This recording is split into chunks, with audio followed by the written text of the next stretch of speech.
WJBF's Television Park Productions.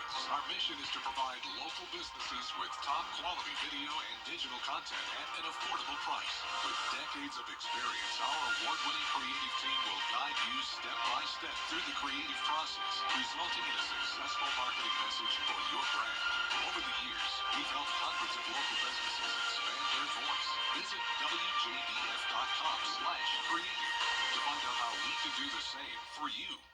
The Live 5 for 6 mobile app. Download it today.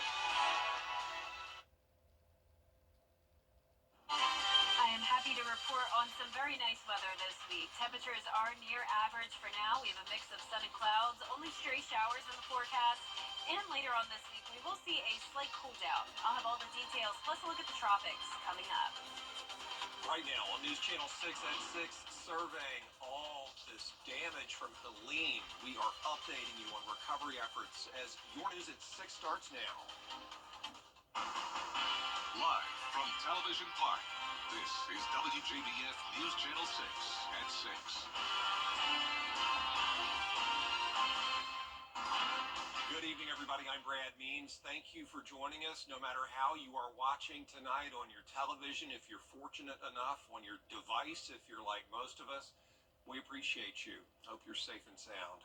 As coverage you can count on kicks off with what's being called the worst storm damage we've ever seen in these parts. Widespread devastation, the cleanup just getting underway. George Escala kicking off our storm coverage from the Vineland neighborhood.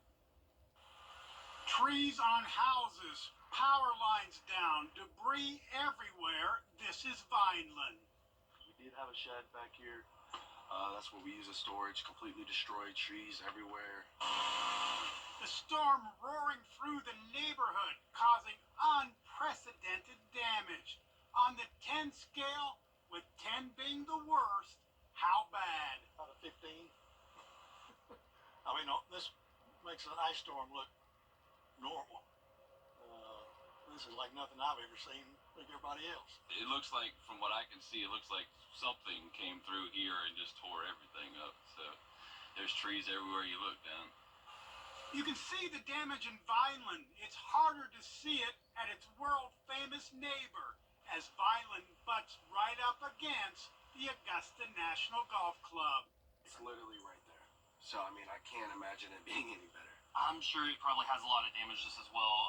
Like I said, while it was going on, we could hear trees in the neighborhood and behind us falling constantly for probably about an hour to 2 hours. Augusta National releasing a statement saying it's assessing the effects of the storm at the golf club.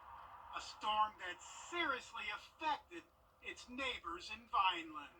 In Augusta, George Escala, WJBF News Channel 6.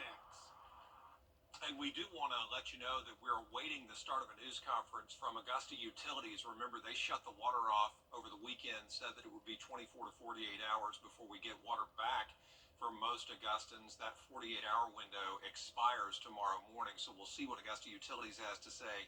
Here's hoping it's good news. We'll go to that news conference when it starts, and if it doesn't happen by 6:30, we'll put that information online. Georgia's governor making a stop in Augusta today to check out what the storm did. Other state and local leaders joined in to talk about recovery. Hannah Latier live tonight covering that. Hannah? Hey, Brad. Governor Kemp said he's been traveling around the state, assessing damages, speaking to local leaders, and working to deliver aid to those affected areas. He says he spoke to President Biden, who offered resources, and he submitted an expedited emergency declaration to be approved by the federal government. He says it's been acknowledged, and he believes it'll be approved quickly. GEMA Director Chris Stallings says aid is coming in from states near and far. He says many drinking water sites, shelters, mobile 911 centers, generators, and other resources are set up or on the way. There's also plenty of gas, but they need power for those gas stations. Governor Kemp says crews are working around the clock to get us back to normal. We will not waver until we get everything put back together. It may take us a while, but just know this team will work 24/7 to get your power back on, to get roads clear, to get water operating, make sure that we're getting our state back to normal. This is obviously going to be a very long recovery, but we will not waver in that recovery. And you can go to gma.georgia.gov for additional information and resources. Live in Augusta, Hannah Latier, WJBF News Channel 6. Recovery efforts also underway, of course, in Aiken County. That part of our coverage live now with Aiken Bureau Chief Sean Cabbage-Stock. Hey there, Brad. It's great to be with you. I just got off a news conference with city leaders not too long ago, and the overall message tonight is safety. As I mentioned at 5 o'clock, crews are clearing roads, restoring power, and maintaining the water system. We've learned some of the hardest hit places in District 1 are Crossland Park and Williamsburg Street. We also heard from hospital officials. We're told that it's full power at the hospital. They're fully operational. Food, medicine, and oxygen are available for patients. But volume is increasing. A lot of folks are coming in for oxygen and dialysis. We're also learning more about the gas situation and what happened. The gas situation has been that there have been long lines in Aiken County for gas, and there are two reasons for that. First is that there's a regional distribution center for fuel at the Sweetwater area of North Augusta, and that facility did not have power. Dominion got that power restored earlier today, so that's one problem, and that has now been solved. The second problem has been that there were not many convenience stores or gas stations open to sell gas because they didn't have power. If you went out looking for gas on Friday afternoon, you might have found one or two stations all over the county that might have been open. When you went out Saturday morning, there were more stations. Sunday morning, there were a few more. Today, there were even a few more. There'll be more tomorrow. So the number of stations that have gotten power restored to them, with the addition of the power being restored to the Sweetwater Distribution Center for fuel, those two things will improve the fuel situation for all of us in Aiken County. And Brad, if folks have debris, you're asked to pile it at the road and put it at the front of your home, and crews will make sure they pick it up within the next couple of weeks. We'll have more information about the recovery efforts on our website, WJBF.com. Live in Aiken, I'm Aiken Bureau Chief Sean Cabbage-Stock, WJBF News Channel 6. All right, we're going to check in with our chief meteorologist, Jenna Petracci, right now. And Jenna, we talked about water restoration. Best case scenario, Augustans get their water turned back on tomorrow morning, fingers crossed. And I know there's some impatience starting to brew out there with people saying, when are my lights going to be back on? Georgia Power, for its part, said by Saturday, maybe. They're making a dent in it, though.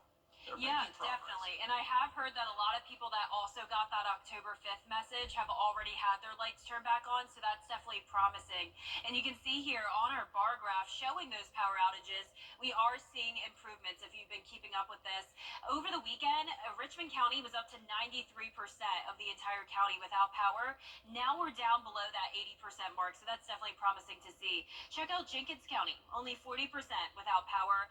The county most impacted would be Columbia, with 94% of residents without power. So definitely still some high percentages there, but as Brad mentioned, we are seeing improvements every single day. And fortunately, we have nice weather conditions for those crews to get out there and work fast and hard to restore our power. You can see the wind gusts over the past, or really on just Friday morning, you can see some very impressive amounts here. These are the official reports from the National Weather Service. 82-mile-per-hour gusts we picked up at Augusta Busch Field on Friday morning, and this is officially the second highest wind gust Augusta has ever had in the history of this area. So that really just shows how powerful this storm system was.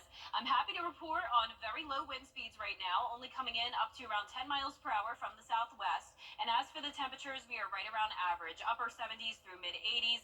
Really can't complain. Mix of sun and clouds for us today. Terry Lambert Hyundai Skyview Cam looking good. We do have some stray showers here and there. It will pretty much stay this way throughout the week. So no major rain to worry about, no major impacts all week long. We are going to see a series of some weak cold fronts coming through, but that is about it. We do have minor flooding going on still in our southern counties along those rivers, with the river levels still continuing to rise, so keep that in mind. But overall, a very nice forecast for us this week. I will have a look at that coming up, but back to you, Brad. All right, Jenna, thanks. Still ahead right here, an impending strike by dock workers, how that could hurt you financially.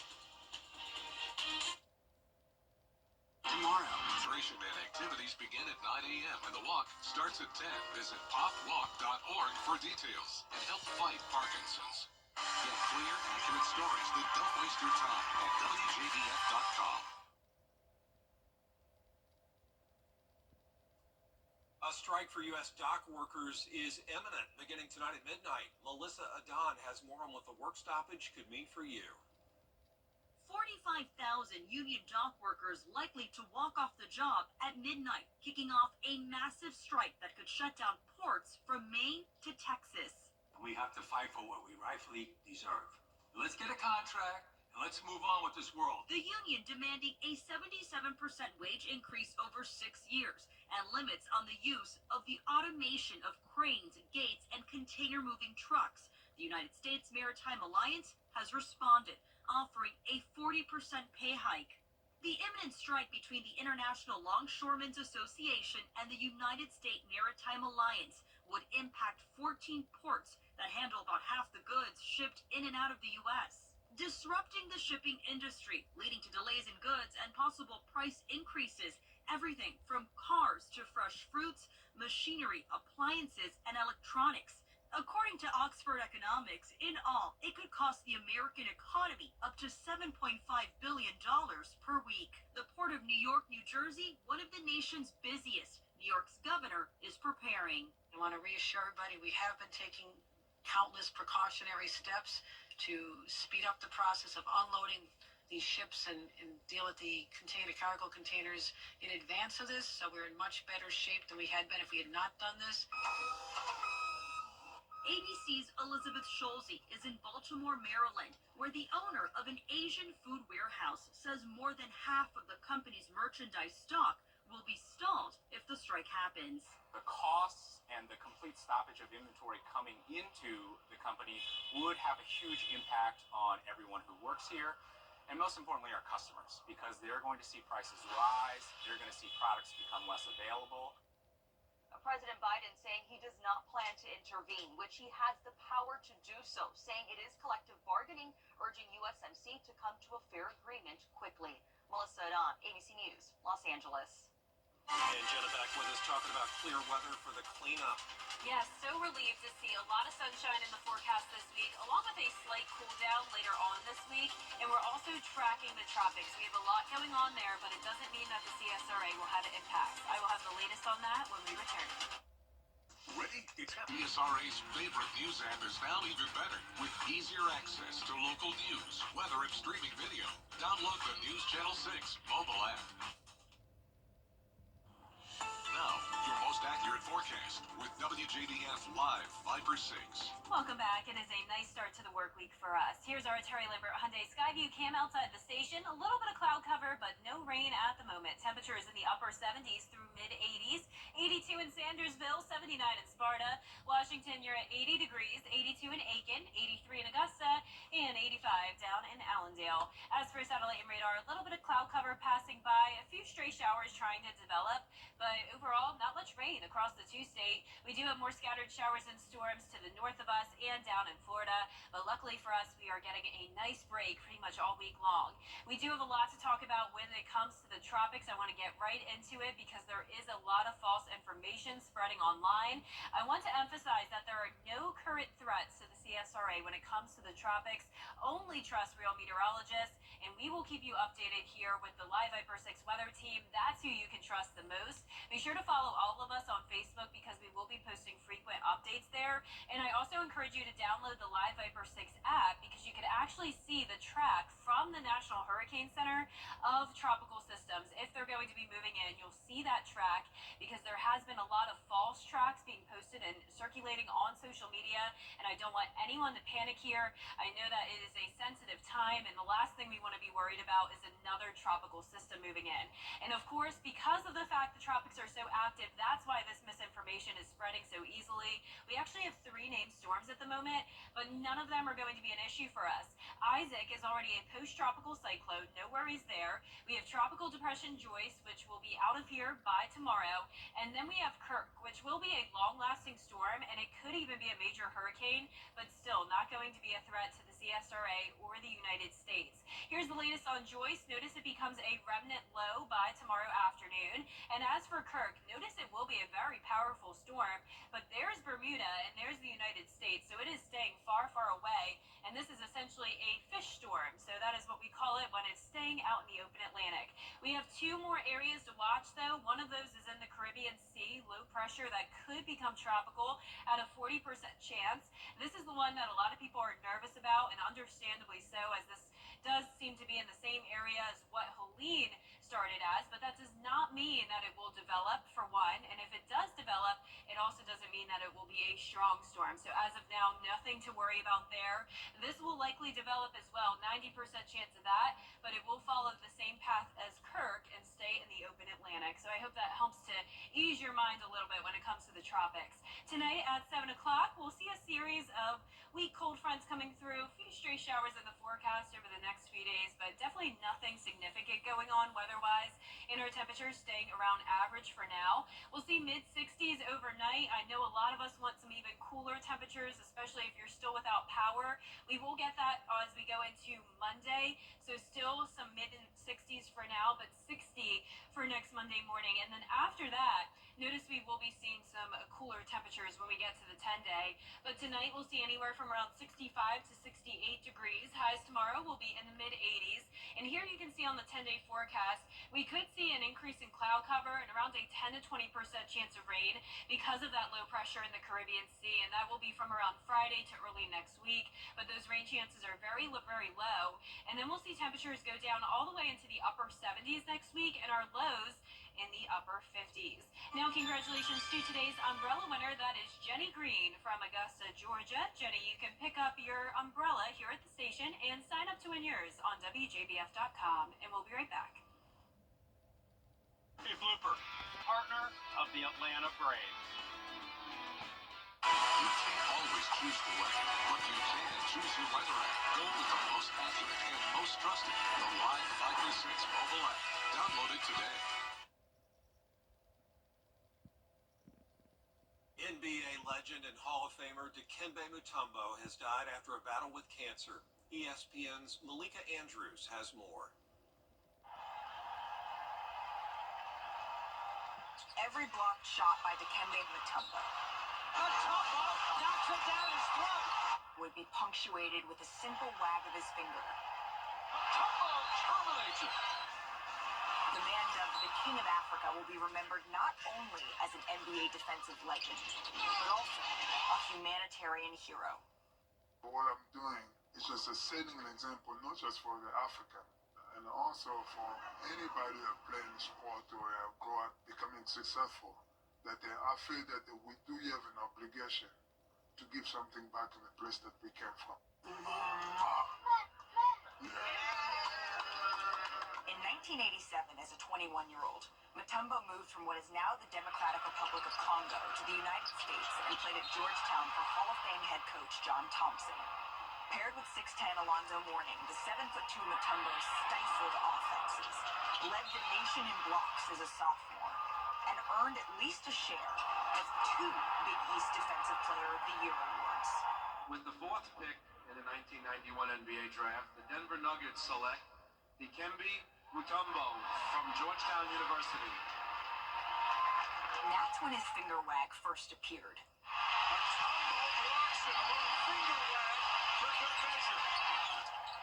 Mutombo's signature moment came in the first round of the 1994 Western Conference playoffs.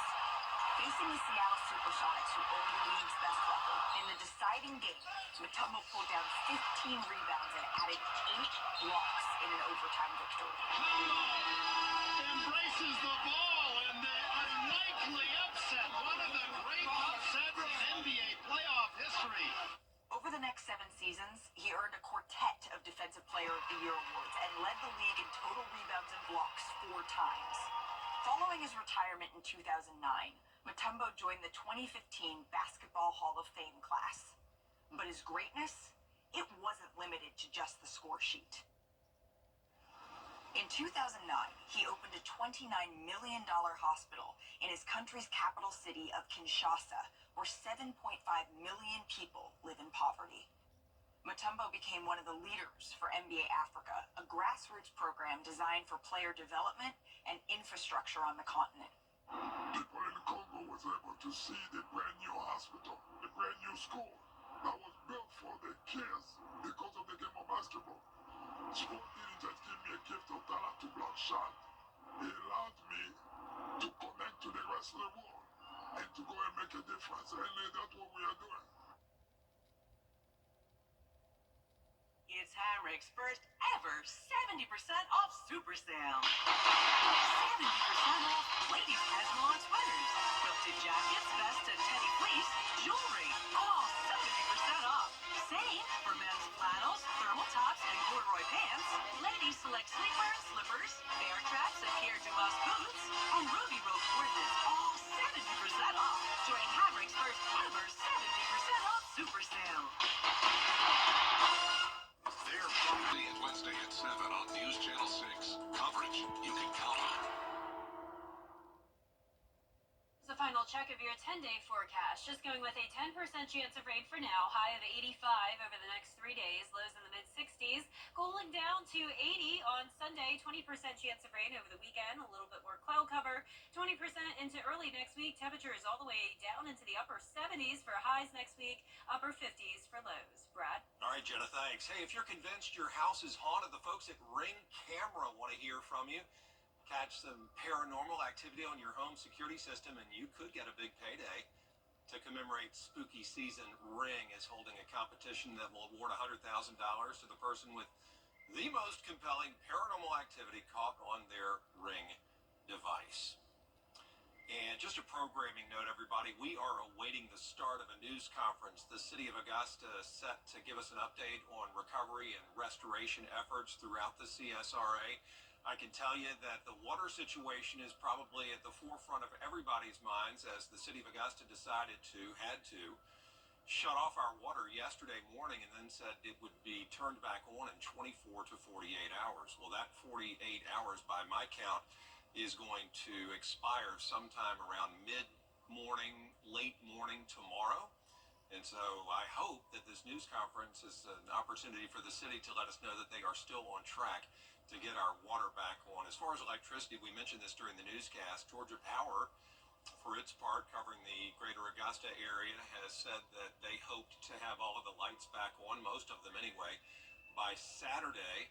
And I know that people are getting frustrated as well. Many of you have told me that you've seen utility crews stopped on the side of the road or in parking lots. Well, they're constantly doing things. And as Governor Kemp told me on Saturday, a lot of what they're doing here in the first few days is assessing the situation. I had a couple of big utility trucks pull in front of my house this morning. I almost cried because I was excited that the lights might be about to come on, but after walking around for about 20 minutes or so, the crew members got back in their big trucks and off they went. So maybe that was just that initial assessment, and maybe they'll come back later.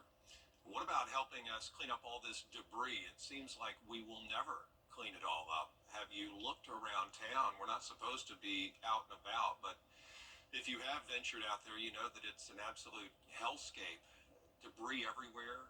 Houses exposed because their walls have been ripped off, not to mention all those roofs that got punctured and pounded by the fallen trees. It looks like an announcement might be about to be made that could be one of my sisters in the media business just getting a microphone check or something, so we'll hold off until somebody officially takes the podium.